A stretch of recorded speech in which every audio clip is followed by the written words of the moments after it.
fun. Now, police in North Yorkshire are looking into complaints of bullying and harassment at a community for disabled people in the North York malls. Botton Village functions like a commune with the able-bodied and people with special needs living and working together. A management trust has been accused of intimidation while introducing changes to the way it's run. The trust denies the claims and says changes are needed to comply with the law. Kathy Killick has this.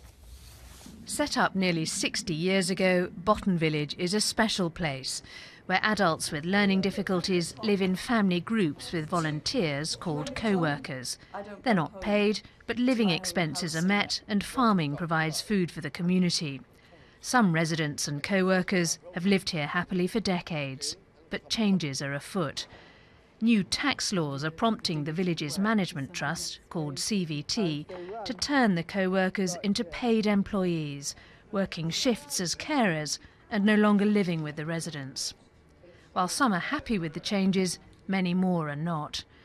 I wasn't allowed to talk to them in the village, so they met me in a nearby vicarage to explain their concerns. I think it's important to live as a family with the house coordinators and, if they've got children, as a well-run unit, and to have that changed and even these changes thrust upon us, I don't agree with it.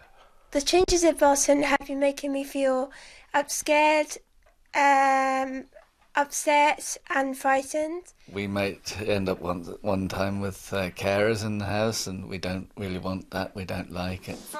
A recent public meeting showed the strength of feeling, but the situation has now worsened. Some residents and co-workers have called in the police, claiming they've been bullied and harassed by trust managers, a claim the trust denies. It's an absolute scandal in terms of the lack of consultation that the villagers have had.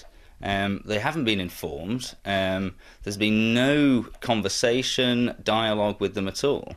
Their views and their intentions and what they want is simply not reflected in the proposed changes. There's nowhere else to go. You haven't got anywhere else to turn. So you sit there thinking, well, where should I go for help? You know, and the police was one of the organisations, you know, we hoped could help us and come to our aid. North Yorkshire Police have confirmed they're looking into the complaints and have said they'll liaise with social workers to assess whether or not the behaviour of the trust amounts to anything criminal. In the meantime, it's clear that many of the residents living in this idyllic setting are far from happy, and that's unusual for this unique community. Kathy Killick, BBC Look North, Botton.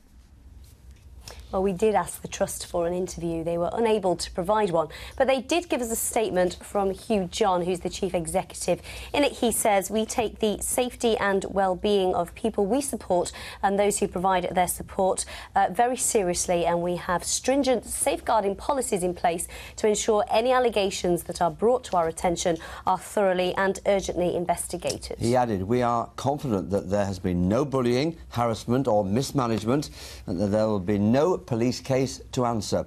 All of the changes we have introduced have been part of reasonable and appropriate management of the charity. We have faced a public barrage of allegations and accusation in recent months, which we believe are part of an orchestrated, wider campaign to resist the changes needed to ensure the charity is legally compliant."